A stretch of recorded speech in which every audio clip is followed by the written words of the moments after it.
Okay. Good morning, everyone, once again. So sorry for the delay, but it seems like we have quite a bit more people, so it's safe to say we could start now. And so for the first session, on his first opening note, I would like to introduce Mr. Ibrahim, who was my supervisor when I was in school, and he was one of the first people that I told about this initiative to just give an opening remark and introduce the session. Mr. Emmanuel, are you ready to speak or? I think I'm ready. Am I audible enough? Yes. All right. It's a pleasure seeing you today, uh, having you here. Happy to see your face again. You can see Thank you so much, the sir. Lord, the Lord has been faithful, actually. Happy to see you here. All right. I can go ahead, right? Yes, sir. All right. Let me just say good afternoon, everyone, depending from where you are watching and following us. As she has said, my name is Builder Ibrahim, Emmanuel Ibrahim. To start, permit me to quickly acknowledge our keynote speakers in this session. In the person of Mrs. Florence, Ifeoma, Ibrahim, and our engineer Oduola, Ibrahim, Opeyemi. Sir, I'm glad to have you here, particularly to support this vision of our dear friend, Jane. It's good to have us here. And quickly, I would want to quickly give us a brief overview of the vision and the mission empowering this initiative, the BIB initiative, that is the Build Youth to Build for the Environment, which is, and the first time she shared with me, I actually support it because that's the way out to look at the future. So we are all welcome. Now, this is a vision. The vision of this initiative, the Bible's initiative, is to inspire an entire generation of young people, that is the youth, to redefine the future of construction into one anchored on sustainability, resilience, equity through mentorship and education. And the mission to enable us achieve this very vision, Vibes exists to empower aspiring construction professionals, that is the youth, who aspire to be great professionals in the built environment with knowledge and then guidance and opportunities to lead in sustainable development. And we will achieve this by the following key directions: providing free environmental education and resources that raise awareness and building competence in sustainable practices. And that's one of the things we'll be achieving in today's webinar. And then secondly, connecting youth with direct mentorship from leading professionals and sustainability experts in the construction and the building industry at large. And then finally, to offer opportunities for career development, internships, and professional training through partnership and organization, forward-thinking organizations. And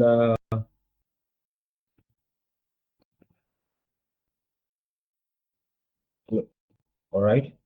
So why are we here today for this session this afternoon? We are coming here because of the identifying needs in our construction and building sector. Currently, according to the Global Status Report for Building and Construction 2025, the building and the construction sector worldwide account for about 32 to and 34% of global energy demand and global, carbon emission respectively. So as this, projects the major role of building and construction in global climate impact. So in achieving this, we realize the need for transforming, the need for transforming how we build one, and then with sustainability in mind, sustainability in mind, we have to look at, this particular thing as a, a major and an urgent, direction for this initiative to ensure that there is a transformation in the built environment on how we build, and starting on how we even build the young people, and then how building itself is carried out, and also how the sustainability mind empowers this built environment. And to have a future, many a times we have to look at the future generation, which are the young people. So this is the reason why the youth are in this webinar. We're here to follow up this vision. And lastly, these are some expectations that this webinar promises to offer everyone here. And we would be engaging in a real talk on climate impact and construction role. And then we're going to see how sustainability creates meaningful career opportunity, particularly for the youth. And then also we're going to be looking at, we are going to be gathering insight from our seasoned industry experts who are here with us. And finally, there will be a free resource pack to kickstart your sustainability journey for many who would likely pick up a career along this career path. So I want to thank everyone for being part of this webinar this afternoon. Just relax, sit back, and we hope that you have an enriching session with us this afternoon. My name again is Ibrahim Emmanuel, and I'm glad to be part of this webinar this afternoon. Thank you, everyone. Thank you so much, Builder Emmanuel. Thank you so much for sharing this very concise presentation and introducing what we do here at BIB.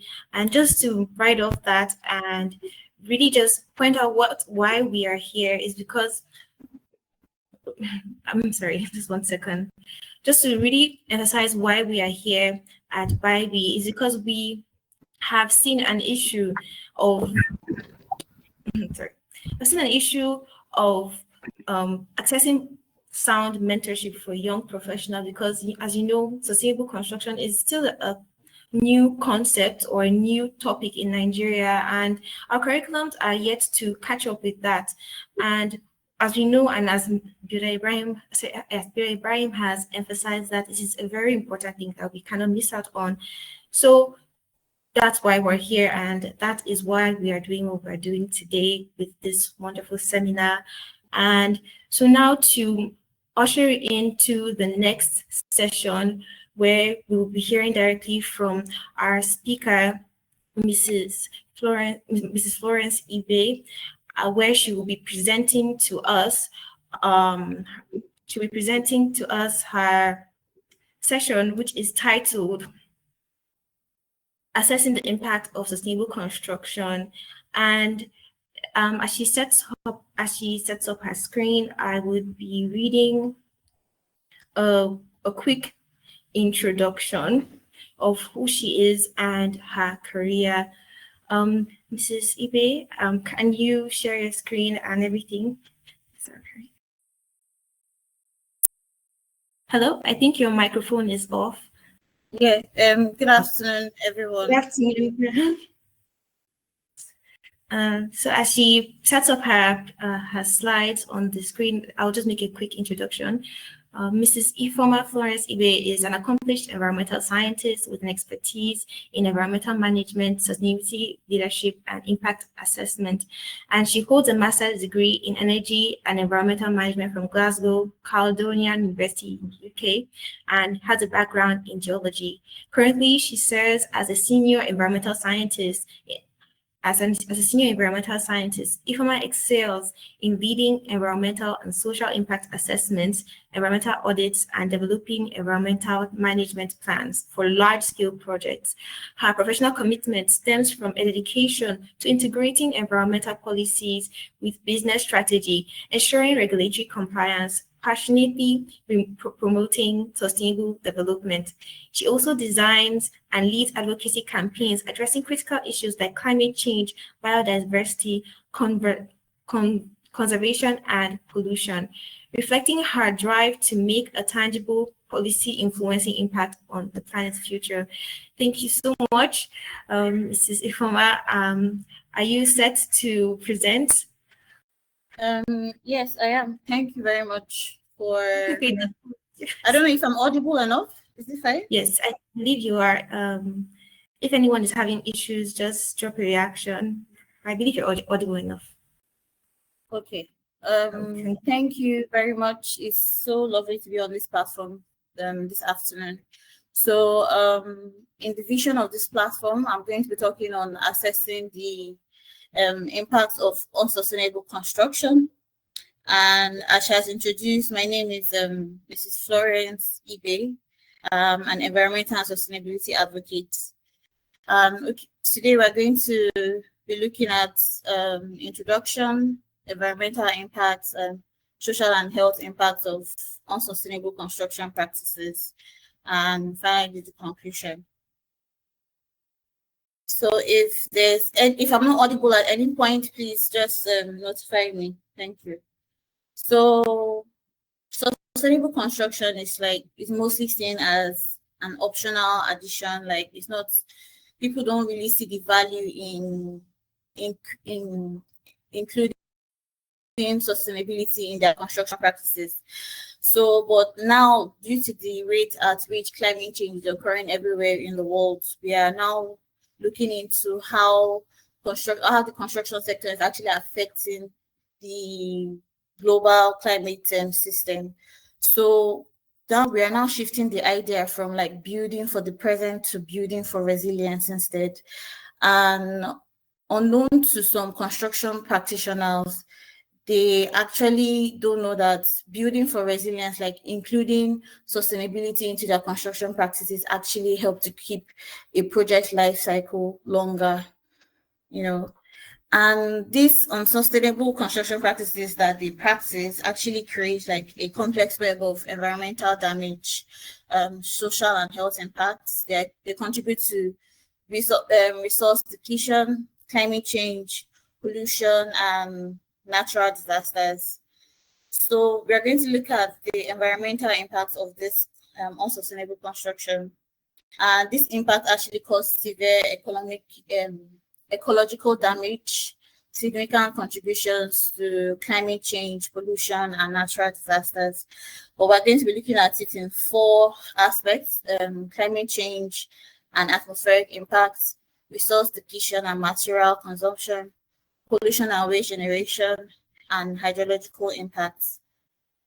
So in climate change and atmospheric impacts, we're looking at carbon emissions. Globally, greenhouse gas emissions actually contribute to 37 to 40% of climate change. And in Nigeria, we have 70% of national total greenhouse gases to come from the construction industry. And this is like through 2 primary mechanisms, which is embodied carbon and the operational carbon.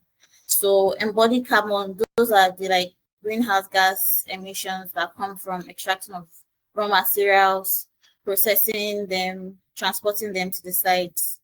And cement production, steel and aluminum production are the highest contributors to this embodied carbon in the construction industry.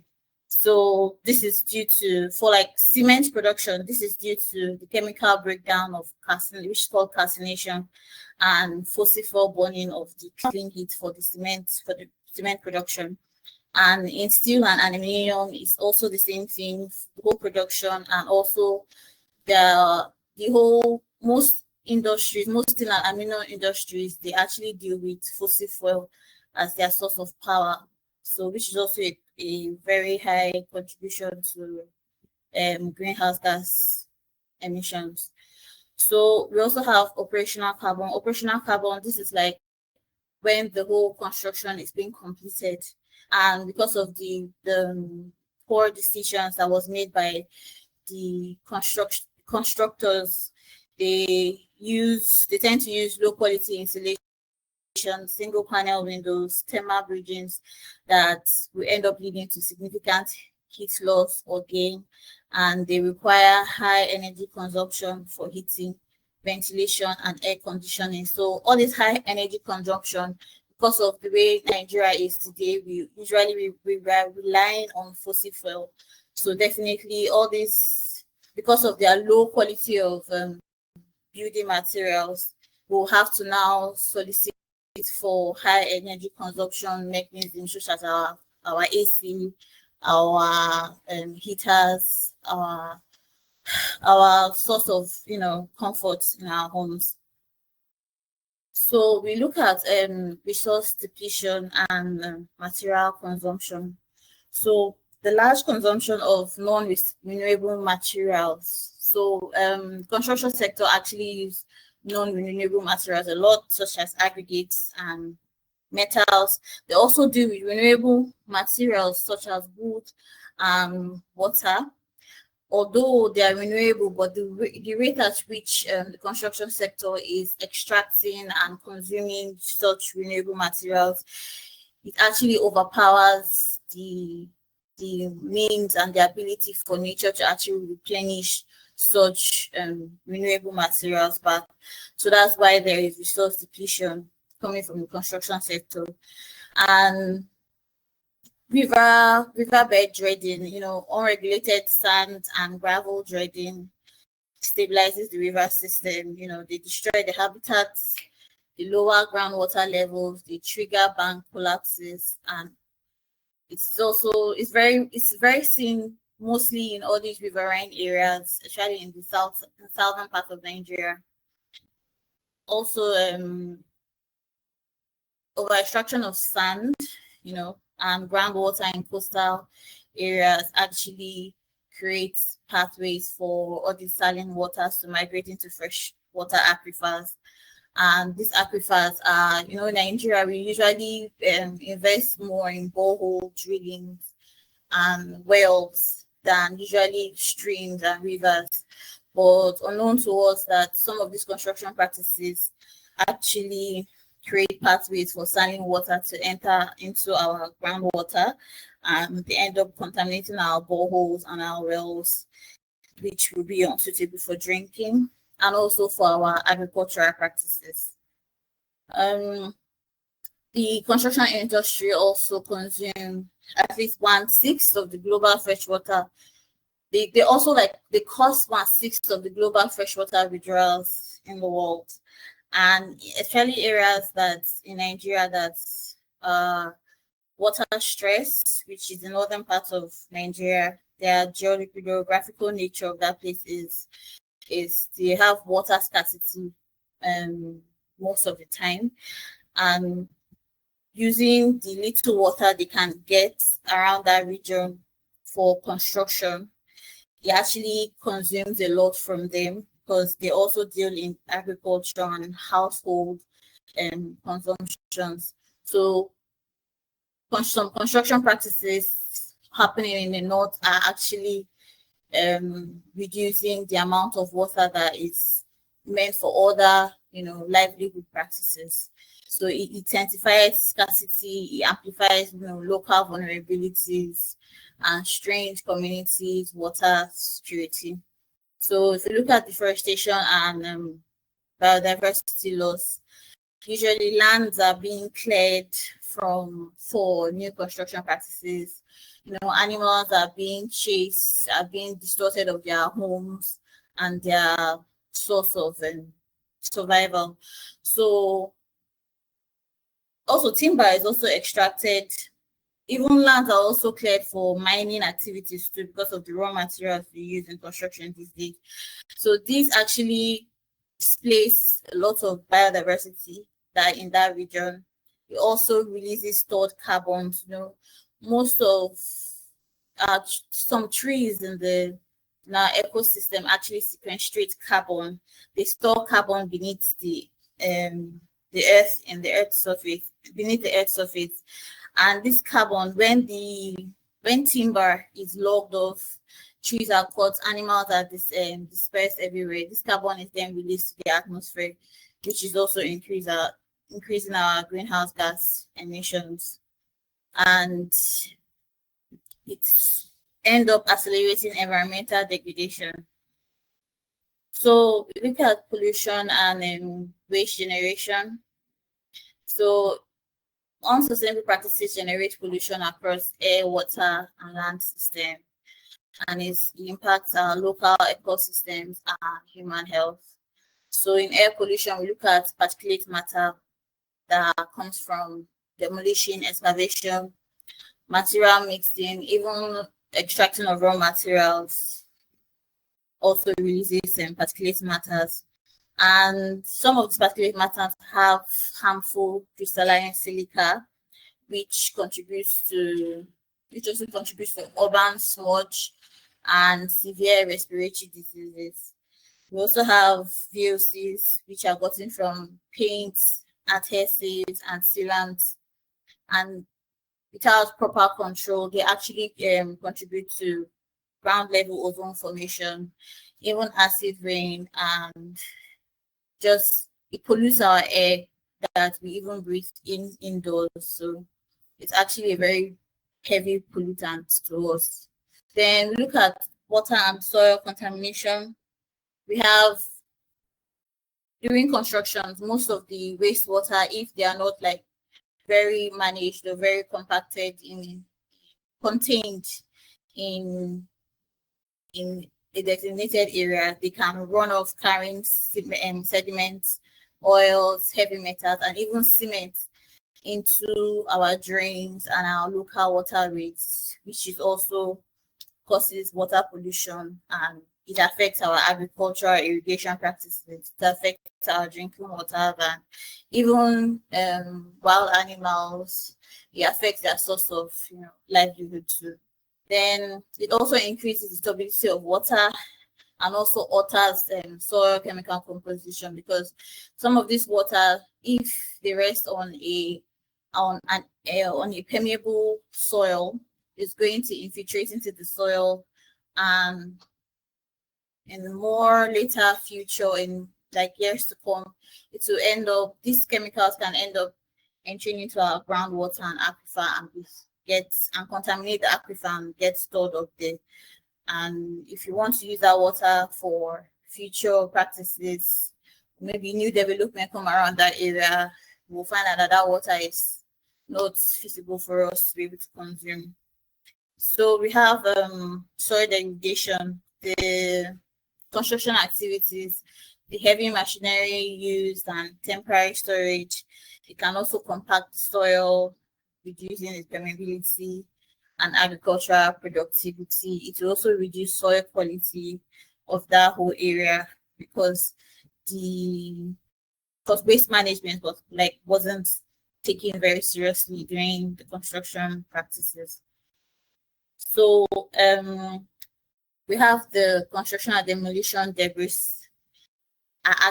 they are actually filling landfills, because if they are not properly recycled or recovered or sorted for other uses, they will actually just end up being dumped in the landfills, and it's really causing a lot of issues now, because it's reaching over 30% coverage of most landfills in industrialized countries.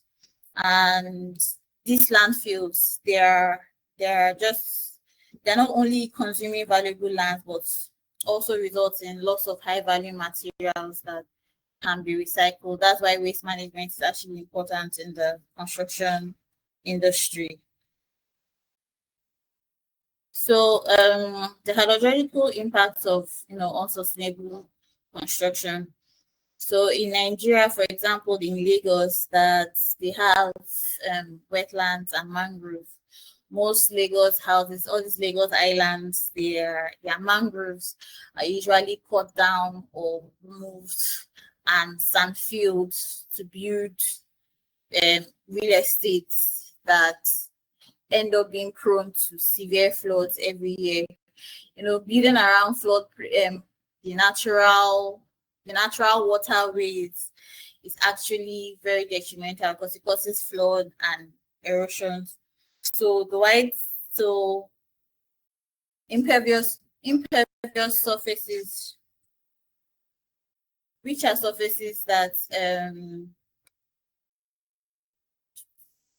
so impervious surfaces like the widespread of concrete and asphalt, especially in road construction, prevents water. It prevents, rainwater from infiltrating into the ground, and it ends up causing floods and erosion. So this will actually end up causing flash floods in urban and peri-urban areas. Then also construction practices like construction debris is frequently dumped into canals combined with single-use plastics. They will actually block our drainage and also cause flood. For example, in 2022, the flooding displaced 1.4 million people across Nigeria, and this is usually prone in the south region of Nigeria. Then that would be all for like the environmental aspects. So we're in social and health impacts. So unsustainable construction generates significant negative externalities, that have impacts on our public and occupational health and social and economic health. So, and social and economic impacts. So that's what we're going to be looking at in this aspect. And public and occupational health. So the poor or the unsustainable construction practices not only affects communities or people around the construction vicinity, it also affects the workers in the construction site if they don't have enough or lack of personal protective equipment, PPE. So it can actually affect them and cause a lot of incurable lung diseases. Then it can also lead to asthma and other form of respiratory diseases. So noise and vibration also, and construction sites are inherently loud and they often exceed 85 decibels, the threshold for like hearing damage or prolonged periods. So that is also a health impact.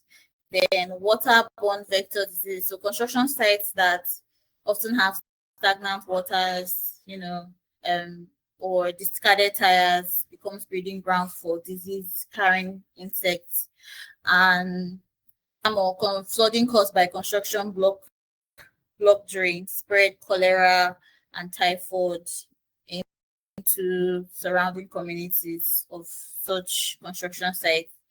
Then we look at social and economic impact. So there's environmental injustice whereby all these negative impacts actually affect low income or marginalized communities where they often lack the political and economic power to oppose projects would degrade their local environment and health, displacement and resource conflicts.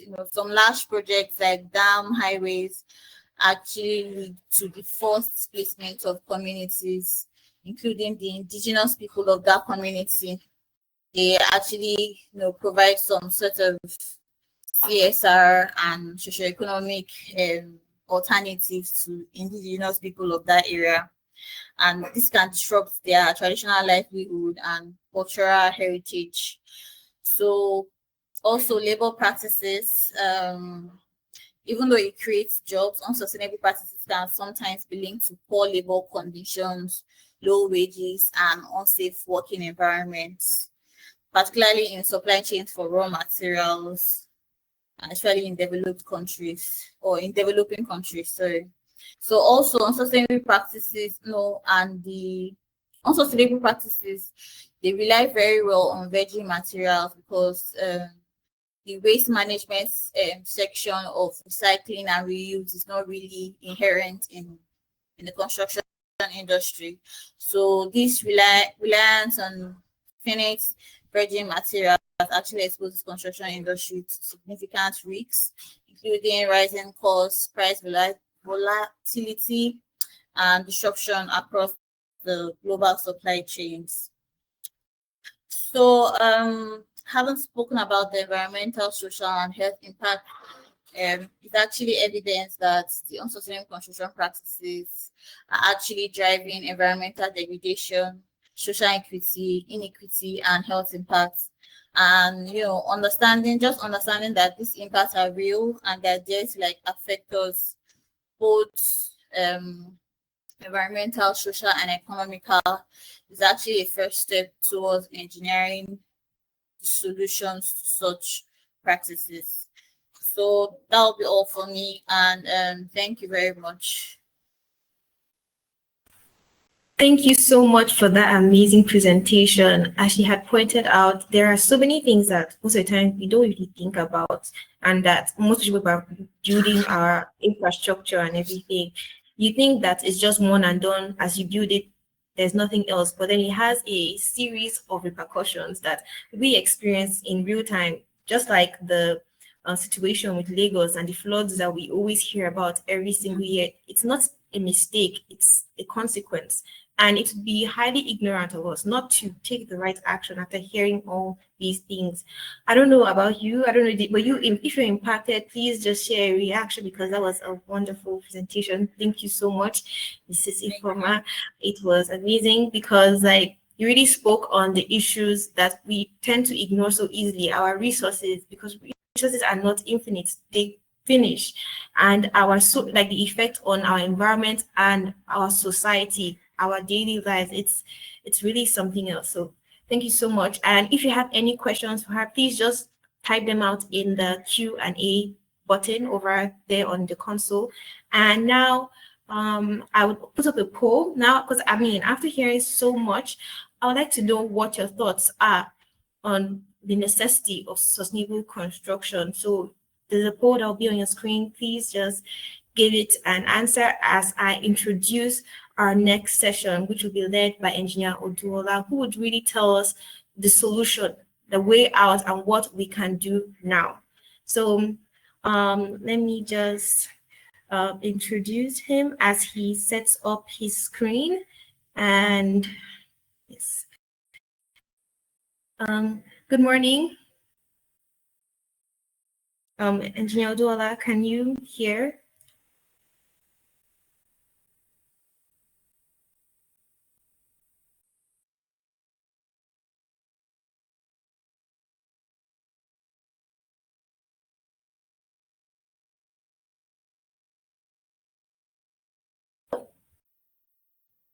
We can't see your screen yet.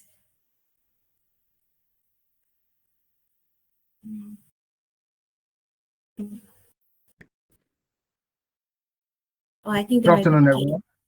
Hello, good afternoon, sir. It's a pleasure having you here today. Yeah. Thank you very much for coming up with this wonderful section. So just give me a minute. Yes, set up your screen, and I'll do a quick introduction to who he is and what he does. So Engineer Ibrahim Opeyemi is a civil and environmental engineer with a strong foundation in sustainable infrastructure development and environmental systems analysis. His work focuses on integrating engineering principles with advanced geospatial technologies to tackle challenges related to water resources, flood control, and land management in Nigeria. At Quintessence Environmental Consult, he has led technical teams in designing and evaluating watershed systems using tools like GIS and HMS to support flood modeling, hydrological assessments, and infrastructure planning across vulnerable regions in Nigeria. His approach combines civil engineering design, environmental protection, and community-centered development, ensuring sustainable practices. Thank you again, Engineer Oduola. Are you set?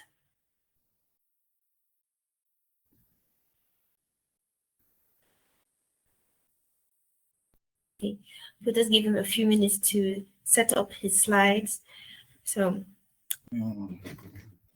So thank you very much, everyone. And I want to use this medium to appreciate Inami for bringing up this section, and also to appreciate builder Ibrahim Emmanuel for welcoming us to this platform, and also appreciate the last speaker, Mrs. Florence, for running us through the unsustainable practices, construction practices in Nigeria and globally.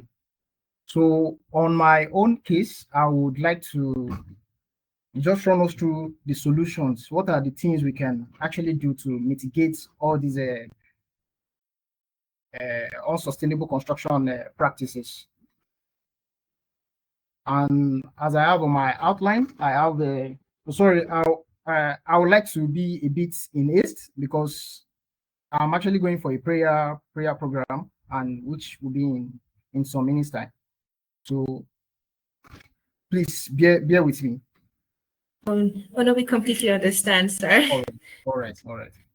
So here are my outline, where we have the introduction to sustainable construction practices, regional manifestation around Nigeria, then barriers to adopting construction, sustainable construction practices, key design solutions, and strategic pillars for success. So as we all know, sustainable construction practices is actually not a new thing. It should actually not be a new thing to us, because in advanced world, sustainable construction practices has gone beyond just building with cement, building with basic materials.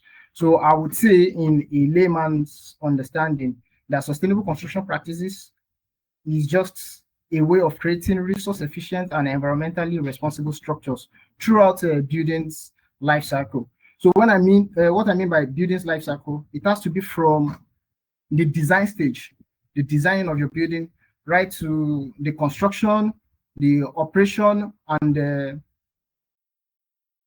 the operation, the maintenance phase, and as well as the commissioning phases for critical projects. And in all of that, your construction must actually balance three key things, which to make it a sustainable construction, which are the environmental stewardship. It must be economically viable and balance social equity, just like Madam Florence has highlighted in her previous slides. So, in conventional engineering, I want to believe most of our audience are engineers, architects, builders, and urban planners, right, Inami? Yes, they are. A good number of them. Okay, fantastic. So I would say in engineering, the basic principle for designing and construction is basically SAFE, what I cap as SAFE, which is safety, aesthetics, functionality, and economic viability. So when you talk about safety, the structure must just be able to withstand all anticipated loads, be it dead load, live load. For civil engineers or structural engineers, I'm very sure they are well familiar with all these terminologies. So in designing your structure or your frame structures or whatever type of structure, you need to cater for all of this to be able to anticipate for all this load without collapse or excessive movement throughout the intended lifespan of your building. So that there won't be a case for, okay, after 10 years, their building collapse and this. And in terms of aesthetics, as a structural engineer, you can't just design a building by yourself. The only thing you can do is you analyze the structural parts of the building. In turn, you have to request for designs or structural designs, structural architectural drawings from architect, which an architect can just come up with something beautiful. They can just say, okay, I want my structure to be like maybe a ship or floating boats or whatsoever. Architect will come up with all those designs. Those are like qualities of the building, but not the functionality, not the strength of the building. How do you intend to have a functional building? Your building must actually provide all necessary clear spans, layouts, and services while preventing excessive deflection, vibration that will make it unstable or uncomfortable for prospective occupants of the building. This is basically the serviceability aspect of the building. And lastly, what most people used to do. So I'll come to realtors now, or let's say real estate agents or developers. All you need to do is just to dance to the tune of your client. So in terms of the building, your client might be limited in budget, and you want to make something more unique and just to fit in the budget. So all of these are actually basic things that engineers considered, which is safety, aesthetics of the building, functionality of the building, and more suitable or pocket friendly for the client. But in all of this, we need to really advance towards these three key things: environmental stewardship,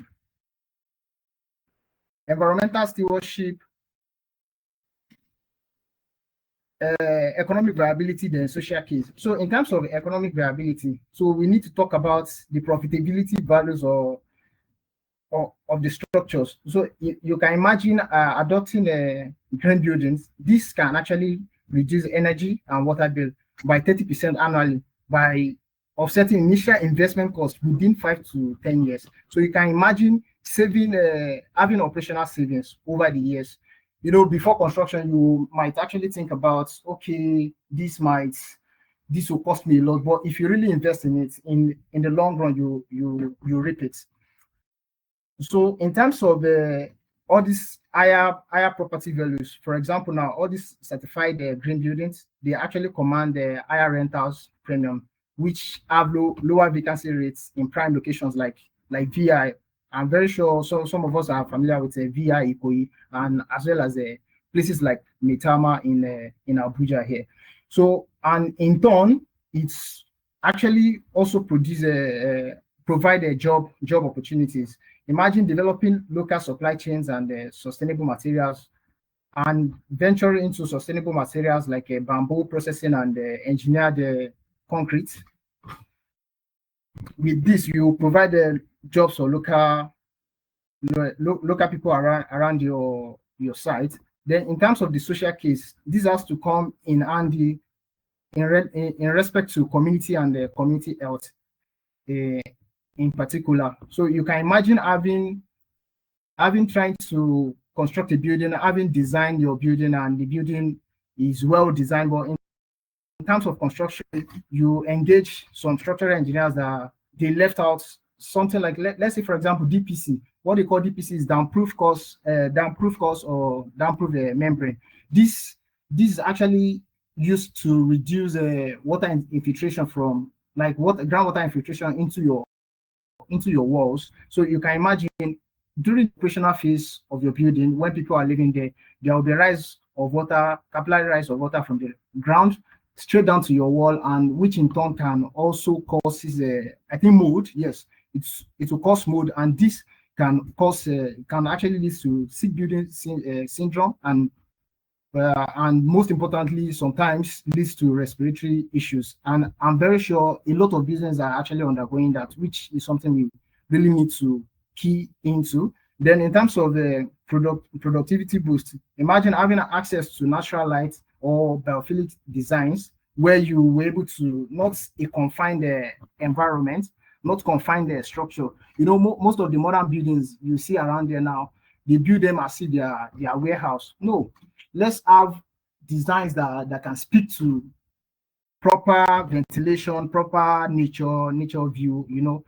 That can actually increase the productivity up to like 15% based on research. Then in terms of urban heat island mitigation, green roofs and facade helps cool down cities like Lagos, where we have urban heat wave in Lagos. So imagine having a green roofs all across. That will actually help in that regard. So moving on to the environmental stewardship. Sorry, moving on to environmental stewardship, we have which is basically for preserving our future. I call it preserving Nigeria's future. Globally now, just like she has mentioned, there is actually this clamoring about climate change, climate this, climate that. All of that. Carbon footprint actually have to be in a major place. So I would say shifting away from conventional concrete, which is a cement, to a low carbon alternative can actually significantly lower our carbon emission. So in terms of the water conservation, I think Mrs. Florence has dwelled on that. Then also the waste management.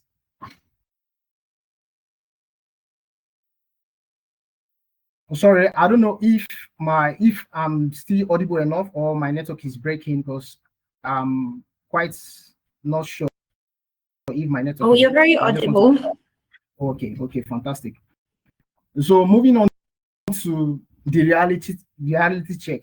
She actually mentioned about climate change and all of that. So in terms of reality check, we have to come up with grouping based on our geographic zones. In Nigeria, we have 6 geopolitical zones, but for the sake of this wonderful webinar, we just had to categorize them into northern, central Nigeria, then southern or coastal areas in Nigeria. So for the northern areas, you have the Sahelian and the semi-arid region. These are like desert area, like areas prone to desert.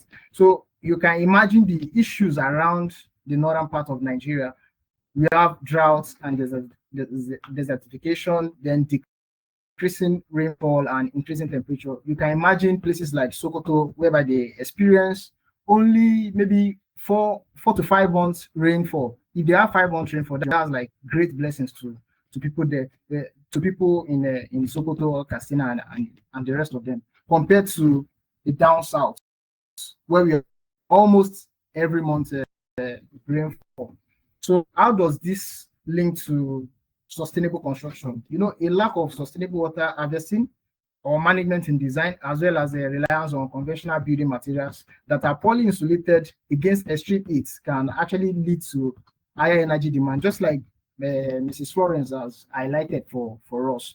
So in terms of the people from the Nigerian central belt, which are capped as tropical savanna, they have variable rainfall. They have the rainbow is still variable compared to the Sahel region, which are the northern region. So they have a land degradation, shifting in a climate zone, which in turn impact on their agriculture. So you can imagine how this also links with construction. Also, sustainable material sourcing, whereby we engage in deforestation of the timbers that are grown due to limited rainfalls that they even have around there, can in turn impact on their climate change and also their agriculture in general.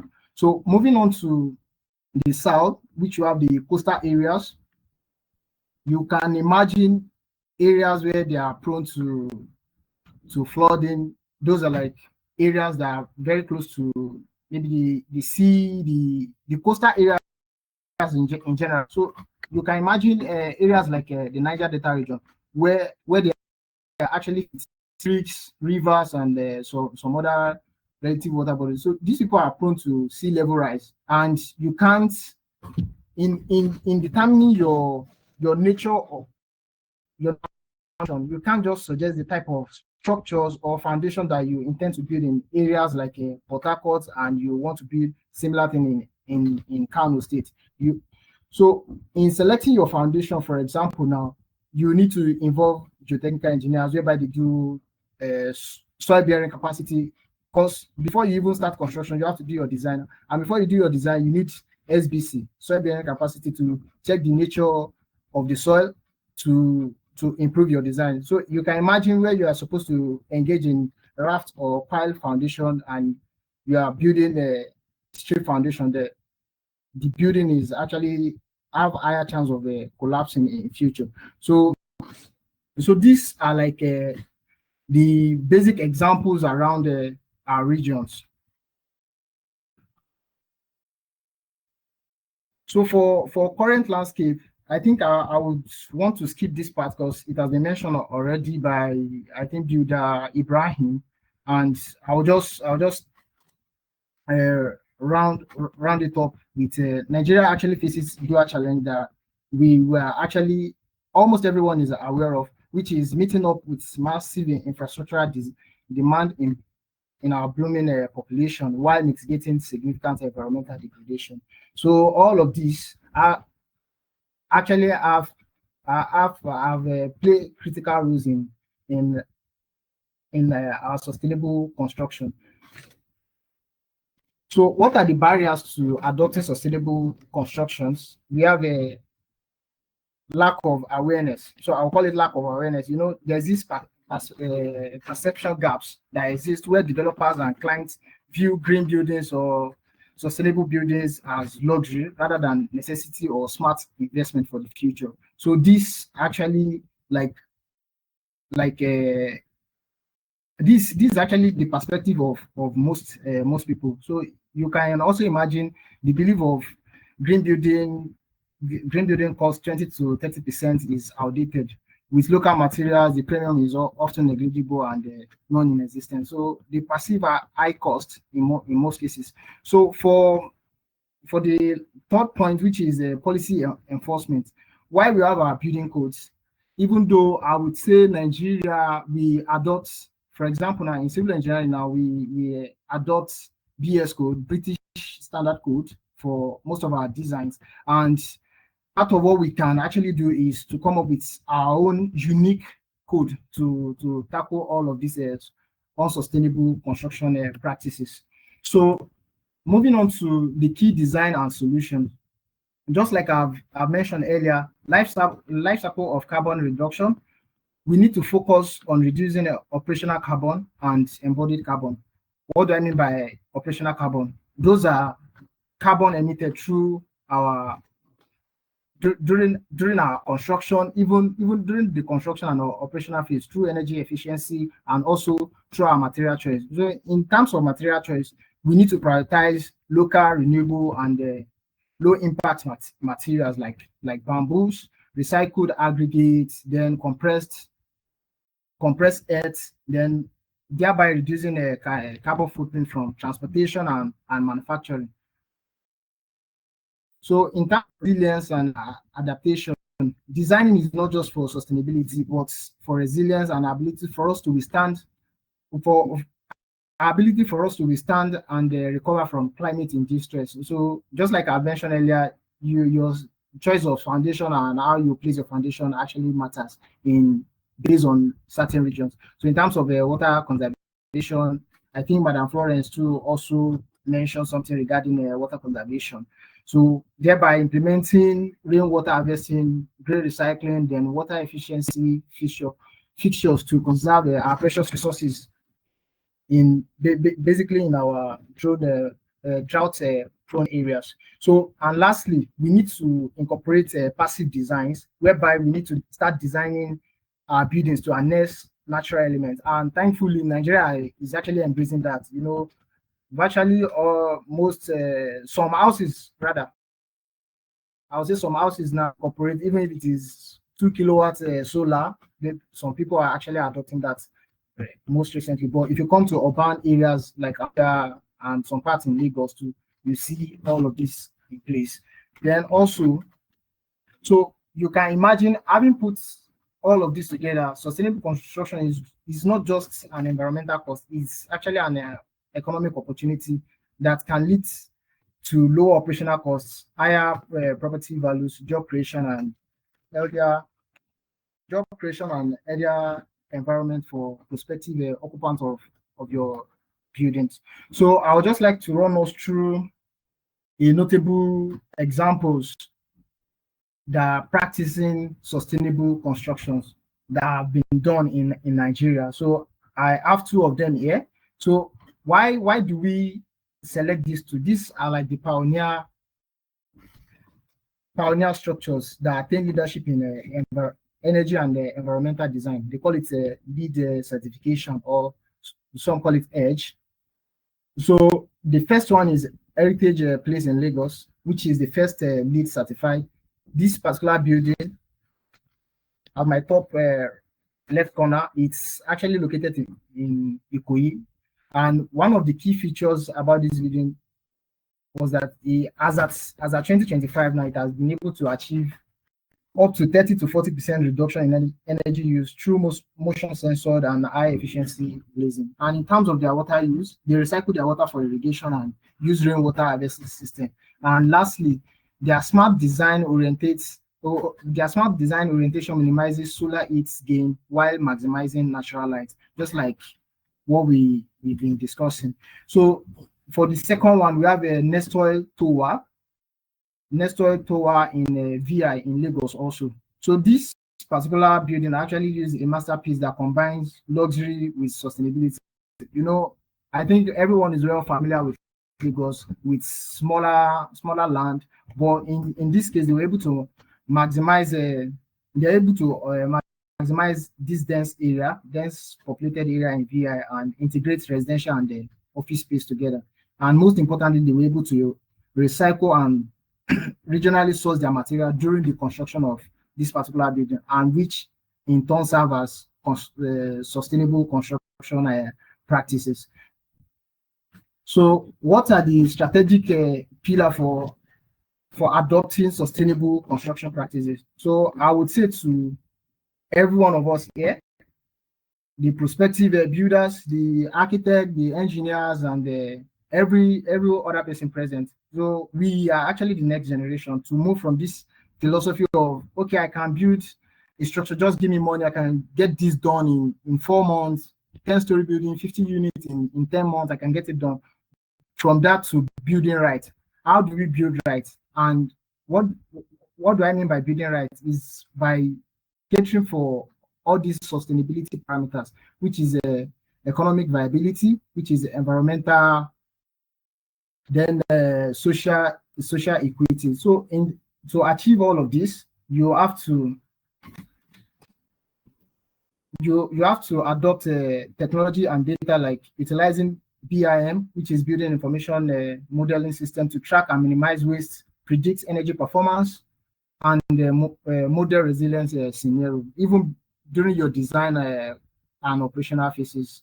Then also education. So when I say education, I know in most of our curriculums, someone like Builder Ibrahim now, I'm very sure in the curriculum in the uni over there, you must have incorporated all of this in some of their research, but that's actually not enough. That will not be enough for us, because I could remember when I was in the Federal University of Technology, Akure, then there is one of my classmates that actually work on rice husk modeling also, whereby they had to use rice husks as additive to strengthen the concrete. I've really forgotten the model, the work.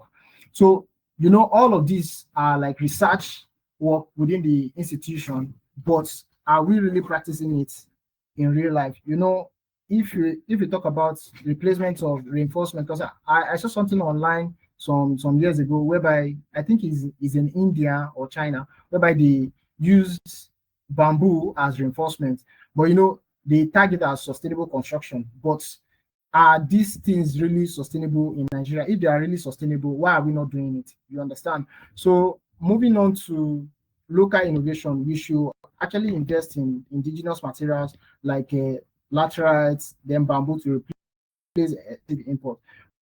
Why you have locally sourced material? Why do you have to move extra miles during the transportation of all these materials from location A to location B? You're actually increasing the carbon emission that way.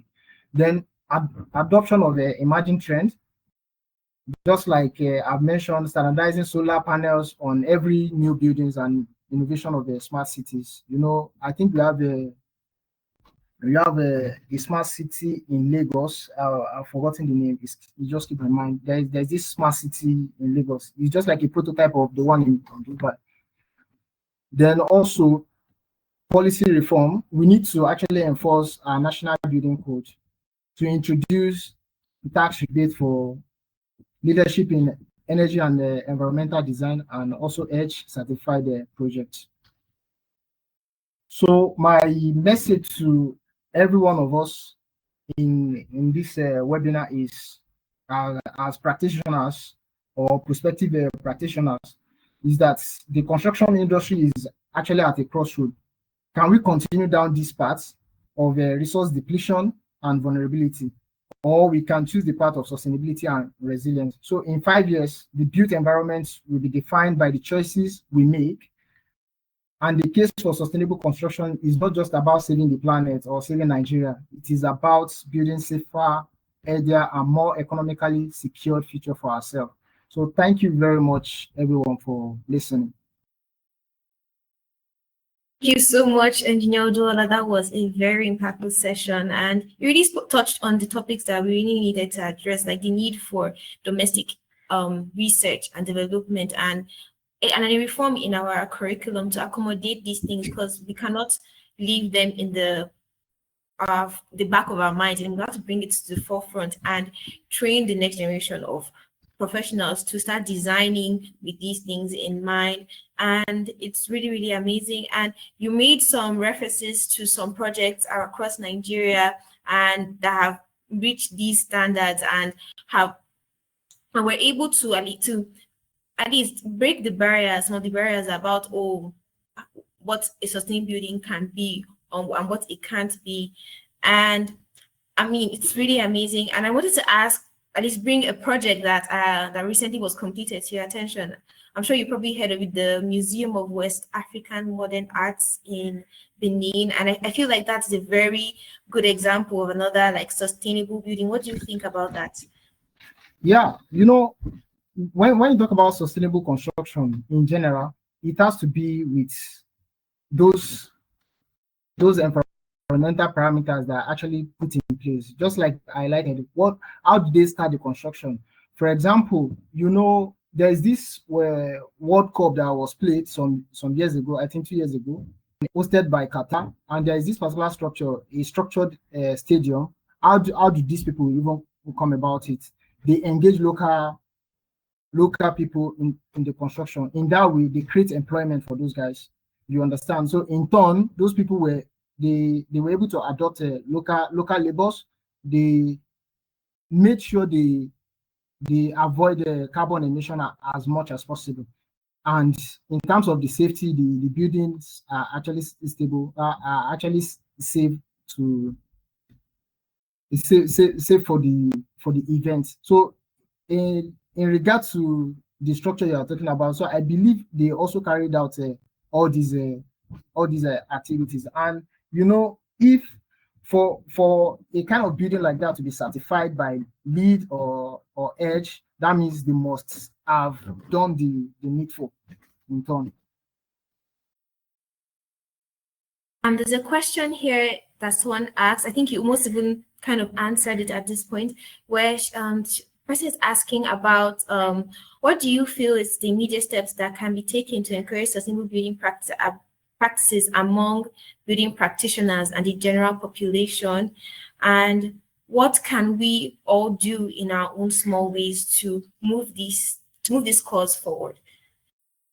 Okay, so thank you very much for the question. You know, when we talk about sustainable practices, it has to be from individual, not only from individual perspective, not only from institution, but we have to start from grassroots. So now, for example, if peradventure we might even have one or two design engineers among us. So you are given a structural design to work on.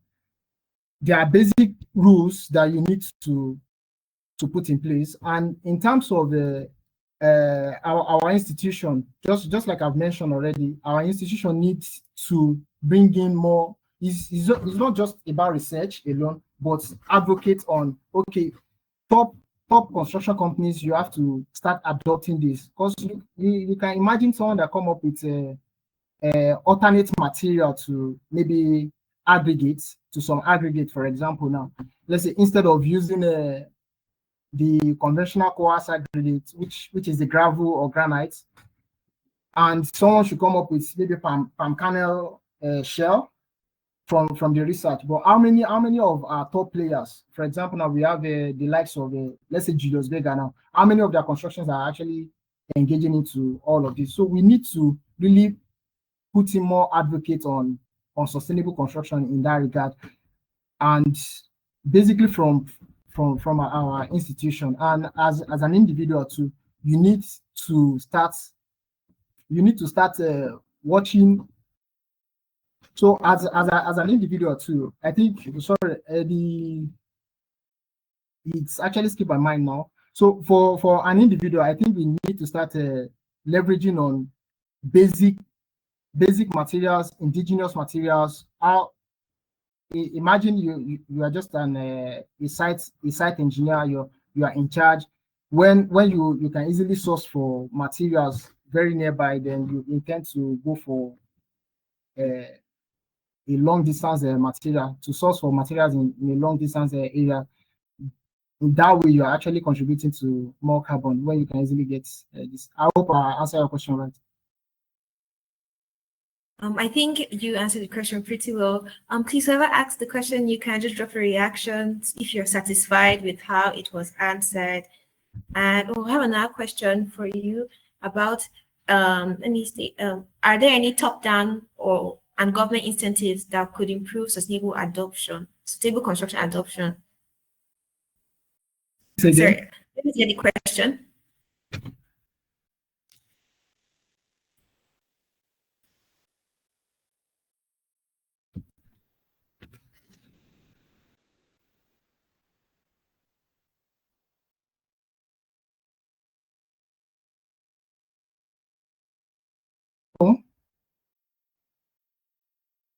Hello, did you hear were you able to hear the question, or should I read it again? Yes, please come again. Okay. Are there any top-down and government incentives that could improve sustainable adoption in Nigeria? Well, yes. So maybe to get the question. Okay, in terms of the incentive, to be sincere, to be candid, I'm not really well aware of that, but I think is actually something we should put forward to the likes of NSC, Korean, or other regulatory bodies within the construction industries. So, to my understanding, I don't think so. I don't know if Builder Emmanuel knows of anything. Is it there, please? Hello. Builder Emmanuel. Okay, just give me 1 minute. Okay. Okay. Hey, Builder Emmanuel, do you have any thoughts on this issue or? Hello. We have some to best of my knowledge, we know we have some. Can you hear me? Yes, we can hear you. Okay. Yes. Regarding incentives to support sustainability, I think that's what we are looking at, right? From the government. Hello. Sorry, your line is breaking. Oh, okay. I think your network is a bit weak. Okay, can you hear me now? Am I audible enough? Yes, we can hear you. Okay, thank you. Yes, I think we are talking about incentives from the government that support sustainability practices. Did I get it well? Yes, we are. The question is about the government having any incentives that would really encourage sustainability practices in Nigeria. Are there any policies or any incentives? Yeah, we have some organizations right now, probably the government-based bodies. One of it is the NESREA, the National Environmental Standard Regulatory Agencies, the enforcement agency in Nigeria. I think it's a body that I always, advocate for sustainable practices in the environment. And recently we have the World Bank who have come to, advocate for sustainable practices. And I think I recently participated in a certification program by the World Bank. Then these are some of these, and these projects are fully funded, not only by Nigeria, but is a collaboration also with the United Nations. So there are many platforms that are willing to sponsor or fund sustainable initiatives, particularly across all sectors, not only construction industry. So those things exist, even though we may not well know to the extent to which we can have access to those things, but I believe they should. The government should have some of those incentives for supporting sustainable practices. Thank you so much for the concise answer. I'm quite familiar with some of these the talks about it. I think a couple of months ago, I attended a conference that was hosted about sustainability. I mean, but across all infrastructures, and the conversation is up, but I'm not sure. I mean, from what the insight that was shared, hasn't been much turnover. But then, however, there's a lot of conversation on what should be done and what can be done. Personally, I look forward to seeing how that will be implemented, and it's very interesting. And I had some questions I wanted to ask. Like, so you've mentioned like you've established like the necessity of going into sustainability and then just having sustainability at the back of our minds as professionals as we design our structures and just interact with our clients and promote these things. I wanted to know, I mean, since our audience is generally like young professionals, people that are starting out so they can start right, how do you believe they should position themselves? Because I mean, as much it is an emerging topic and there are quite a few jobs, at least opportunities that are out there that would encourage them to practice or just, really show that this is what they are into and what they are promoting.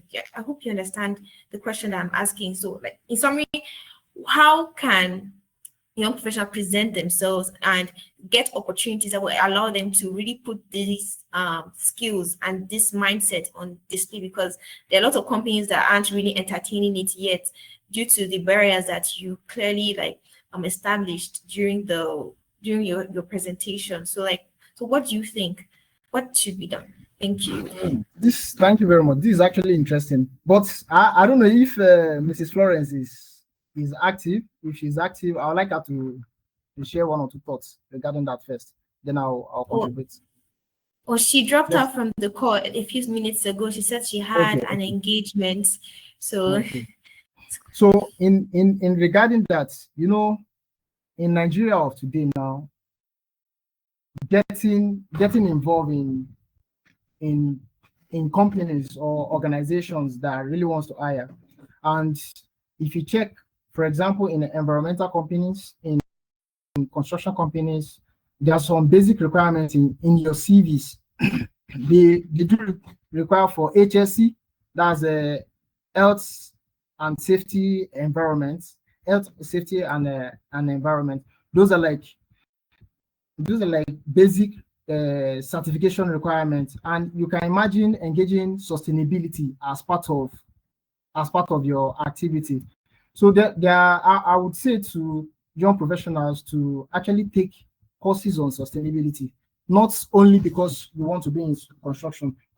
Sustainability cuts across all forms of occupation.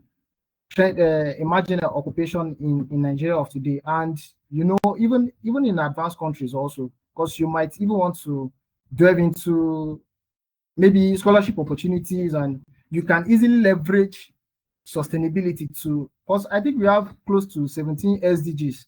Whatever activities you are doing, you can easily leverage sustainability activities to your career path. So I think it's actually best for prospective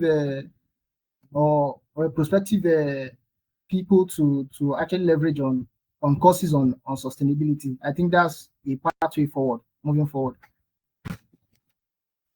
Thank you so much. And I mean, it's good to hear, because one of the part of the free resources that we're sharing is some introductory courses to really just help people to just the participants to just get familiar with what sustainability is and what it can look like. And thank you so much for that answer.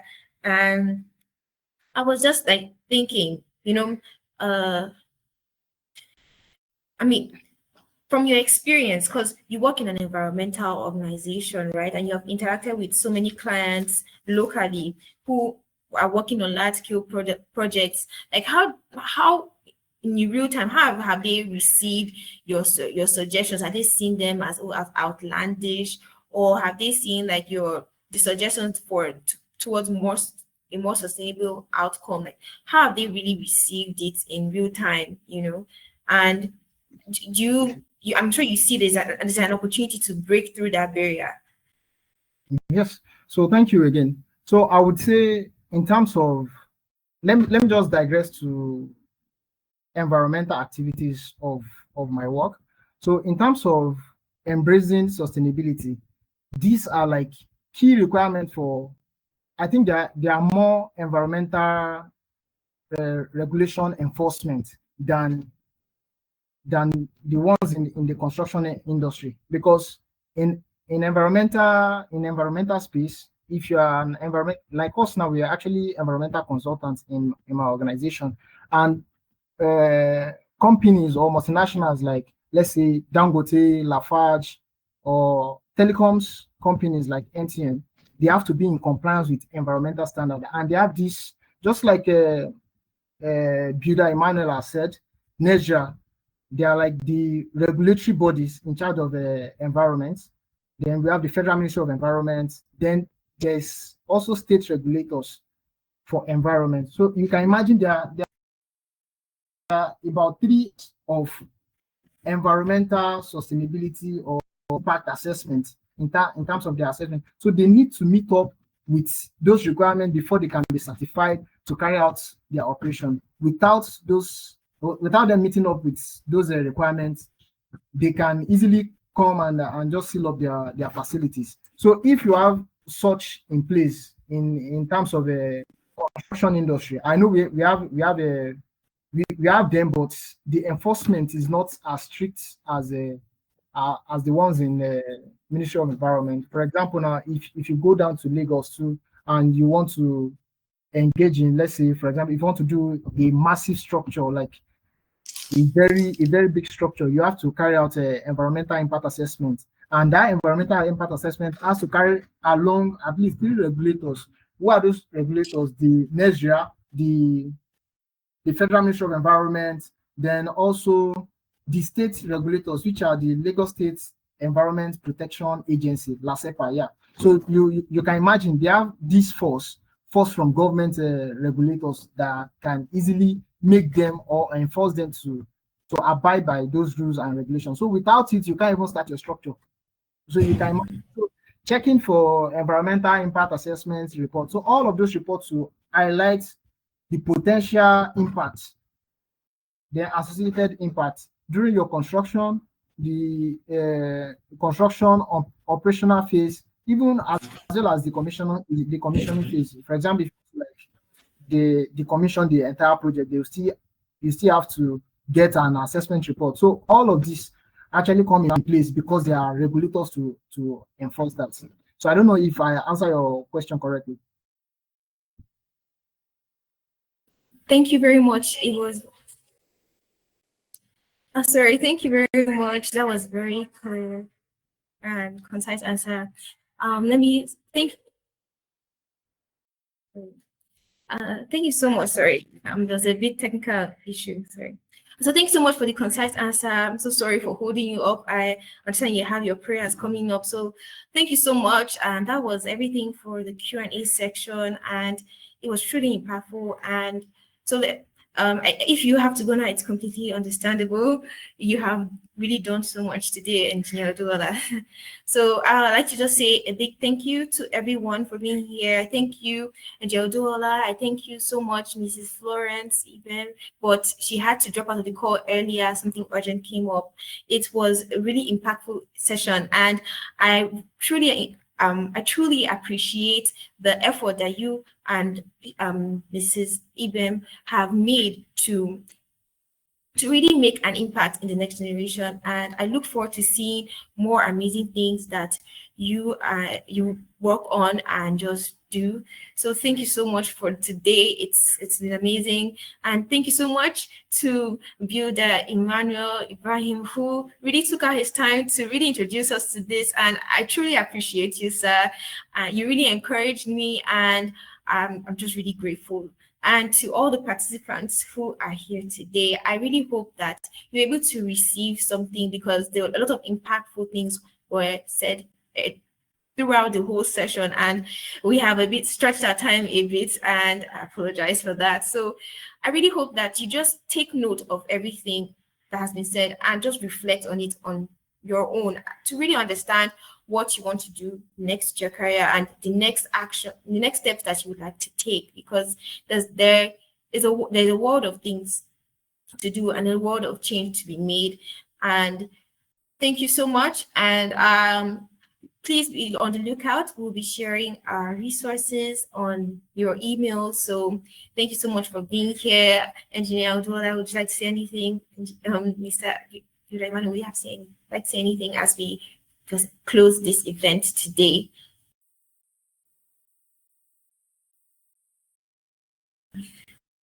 Oh, sorry. Okay, just in a way to encourage our convener for this session, it's really a good initiative. Just keep it up, and we look forward to more engagement on this platform. And I know in the future this should really yield a lot, as young people will be growing insight into what career path to choose in this issues in this current era of sustainability. So I believe that a lot of us have been exposed to eye-opening matters that will trigger us to deciding not just to build, but to build right and well. So with sustainability mindset, I think it's a good one, and we are glad to have everyone in this session today. Meeting, I'm looking forward to see more of us in this subsequent session. Thank you. Thank you so much, sir. And so with that, I think it's safe to say thank you for being here, everyone, and I hope you have a wonderful day ahead. Goodbye.